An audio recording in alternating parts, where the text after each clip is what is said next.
Selamat sore, saya Tantia, mahasiswa Fakultas Hukum dari UKIT, angkatan tahun 2022, ingin membahas mengenai koperasi simpan pinjam. Koperasi adalah badan hukum yang beranggotakan orang perorangan ataupun badan usaha yang berkegiatan dengan prinsip koperasi. Koperasi merupakan perekonomian rakyat yang berasaskan atas kekeluargaan. Sejarah pendirian koperasi mula awalnya adalah sekitar tahun 1895.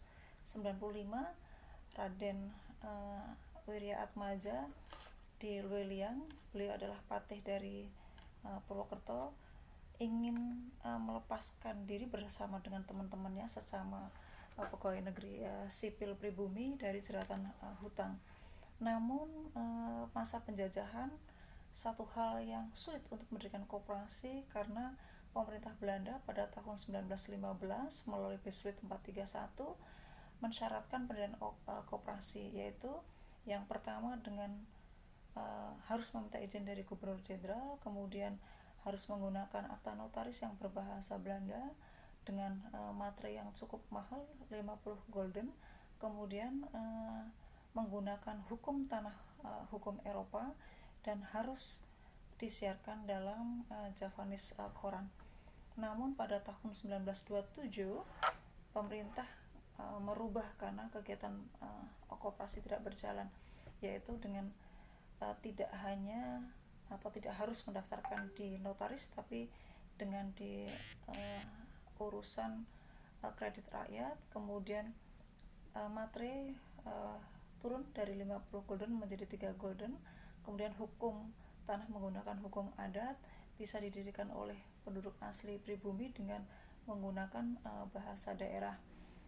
Kemudian masuk ke masa kemerdekaan. Masuk ke masa kemerdekaan itu juga satu hal yang tidak mudah ketika masa menjelang pemberontakan G30 SPKI, masa kehancuran koperasi itu terjadi karena koperasi banyak dimanfaatkan oleh partai-partai tidak untuk kepentingan anggota namun untuk kepentingan pribadi partai-partai, sehingga kemudian berkembang.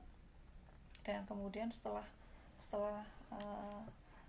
sidang pertama koperasi tahun 1947 di Tasik itu didapatkan beberapa ketetapan, yaitu mendirikan Sentral Organisasi Koperasi Indonesia atau SOKRI, kemudian menetapkan gotong royong sebagai azas koperasi, kemudian menetapkan pada tanggal 12 Juli 1960 sebagai Hari Koperasi. 12 Juli ini kita sebut sebagai hari lahir koperasi, diprakarsai oleh Bapak Koperasi kita, Bung Hatta waktu itu. Kemudian yang berikutnya adalah sidang koperasi yang kedua atau kongres koperasi yang kedua di Bandung pada tahun 1953.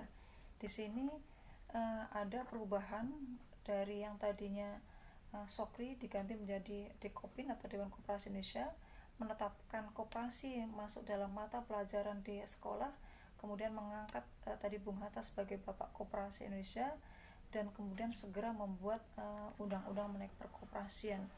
Undang-undang mengenai perkoperasian di Indonesia ada 2 tahun 1992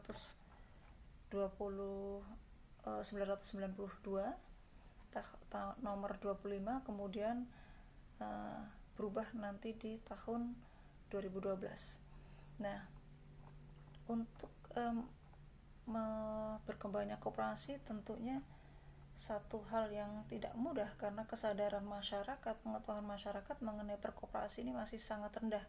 Maka dari itu pemerintah berusaha membuat pemahaman, membuat pengetahuan kepada masyarakat mengenai konsep-konsep koperasi. Konsep koperasi ini ada beberapa. Konsep barat ini menganut bahwa organisasi koperasi ini dibentuk secara sukarela oleh orang-orang yang mempunyai kesamaan kepentingan. Kemudian kalau menganut koperasi yang kedua adalah koperasi sosialis. Koperasi sosialis ini direncanakan dan dikendalikan justru oleh pemerintah gitu ya. Nah, konsep ketiga adalah konsep koperasi negara berkembang ini yang banyak dianut atau sekarang dianut oleh kita Indonesia, karena merupakan ada sedikit campur tangan dari pemerintah dalam pembinaan dan pengembangannya. Dari awal koperasi berdiri, dari mulai pendekatan uh, top up top down approach, kemudian setelah koperasi berkembang menjadi bottom up approach. Itu yang membedakan antara konsep koperasi sosialis dan konsep koperasi di negara berkembang. Yang lain lagi adalah perbedaannya, kalau koperasi tadi yang sosialis adalah membuat atau merasionalkan faktor produksi dari kepemilikan pribadi menjadi kolektif, sedangkan untuk di koperasi dengan konsep negara berkembang adalah meningkatkan kondisi sosial ekonomi dari para anggotanya. Prinsip-prinsip koperasi ini tadi sudah saya sebutkan, ada Undang-Undang Nomor 25 Tahun 92 ya. Ada prinsip koperasi ke internal dan prinsip koperasi ke eksternal. Prinsip koperasi ke internal adalah sistem keanggotaannya bersifat sukarela dan terbuka, dilakukan secara demokratis, kemudian pengelolaan pembagian SAU-nya dilakukan secara adil sesuai dengan andil dari masing-masing anggota, pemberian balas jasa yang terbatas pada modal serta kemandirian. Sedangkan untuk prinsip keluar adalah prinsip pendidikan dan kerjasama antar koperasi. Untuk jenis koperasi itu dibedakan menjadi dua, berdasarkan keanggotaan dan berdasarkan dengan jenis usaha. Berdasarkan keanggotaan itu ada dua jenis, koperasi primer yang beranggotakan 20 orang dan jenis koperasi sekunder yang berkeanggotaan 3 dari koperasi. Kemudian jenis koperasi dari usaha adalah ada koperasi pertanian, koperasi perikanan, koperasi peternakan, koperasi desa, koperasi perindustrian, koperasi kerajinan gitu ya, tergantung dari jenis usaha yang dilakukan. Nah, yang akan kita bahas fokus adalah koperasi simpan pinjam atau KSP. KSP ini memberikan kredit rakyat gitu ya. Jadi bergerak dalam bidang perkreditan, menghimpun dana dari para anggota, mengelolanya, kemudian memberikan pinjaman kepada anggota lain yang membutuhkan. Nah, tidak hanya menghimpun, tapi mengelola hasil sisa usaha kekelolaan itu dibagikan kembali kepada para anggota, sehingga berbeda dengan sistem perbankan yang tidak memberikan bunga yang tinggi. Jadi sistem di sini adalah sistem pemberian jasa keuangan yang sangat terjangkau bagi para anggota untuk mengembalikannya gitu ya. Nah, koperasi simpan pinjam ini berdasarkan Undang-Undang Nomor 17 Tahun 2012 tentang perkoperasian, itu sering disebut juga dengan Kospin Jasa, adalah lembaga keuangan yang merupakan bentuk badan usaha yang berbeda dengan bank, di mana kegiatan usahanya meliputi penerimaan tadi, simpanan, memberikan pinjaman kepada para anggota.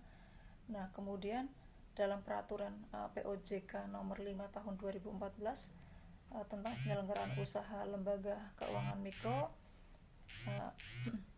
KSP ini merupakan satu bentuk ekonomi kerakyatan yang penting di Indonesia gitu. Koperasi ini juga beroperasi tanpa menggunakan sistem kredit seperti bank ya. Jadi fungsi KSP lebih mengutamakan aspek kekeluargaan dan gotong royong. Kemudian fungsi koperasi simpan pinjam adalah tadi salah satunya menghimpun dana dari para anggota, mengelola dan menyalurkan kembali, sehingga selain memberikan pinjaman juga bisa memberikan tambahan pendapatan gitu ya dari hasil kelolaan dana yang terkumpul tadi. Kemudian apa sih syarat untuk menjadi anggota koperasi simpan pinjam?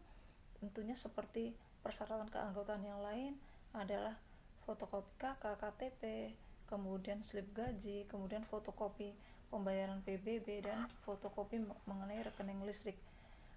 Contoh-contoh koperasi simpan pinjam yang ada di Indonesia, mungkin yang banyak kita kenal adalah, mungkin sudah pernah dengar koperasi unit desa gitu ya. Itu koperasi terkecil yang ada di pedesaan, diperuntukkan bagi masyarakat sekitar yang membutuhkan.